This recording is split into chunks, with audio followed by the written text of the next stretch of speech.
እንግዲህ ዛሬ ስሪ አክሲስ ጊምባል ስታፕላይዘራችሁን ሞዴል ቴኑን እንዴት አድርጋችሁ ሴትአፕ እንደምታደርጉት እና እንዴት አድርጋችሁ እንደምታስጀምሩት ጥራት ያለው ቪዲዮ ለመቅረጽ እንዴት መጠቀም እንዳለባችሁ አሳያችኋለሁኝ። እምነት ሰሚ ነው አካሉ ነኝ። አብራችሁን ቆዩ እናወራለን ማለት ነው። ይህንን ስሪ አክሲስ ጊምባል ስታፕላይዘር ሞዴል ኤፍ10 የተባለውን እንዴት አድርገን ሴትአፕ እንደምናደርግ እናያለን ማለት ነው። በቅድሚያ ይሄን ነገር ከመጠቀማችን በፊት አንዳንድ ነገሮችን ስለዚህ ልንገራችሁ ማለት ነው። ምንድነው ጉግል ፕሌይ ላይ እቺን ጊምባል ፕሌይ የምትባለውን አፕሊኬሽን ማውረድ አለባችሁ። ሁለተኛ ነገር ብሉቱዛችሁን ማብራት አለባችሁ ማለት ነው። ብሉቱዛችሁን ታበራላችሁ። እኔ ቀደም ብዬ ስላወረድኩት ይሄ አክሲስ ጊምባል ፕሌይ የሚባለው አለኝ ማለት ነው። ስለዚህ እሱን ካረግን በኋላ እንሄዳለን ማለት ነው። ወደ ሴትአፑ እንሄዳለን ማለት ነው። ይሄን ልናሳይበት ያነሳሳን ዋናው ምክንያታችን ምንድነው?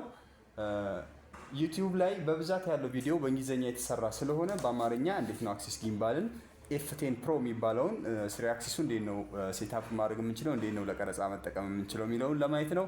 አብራችሁን ቆዩ።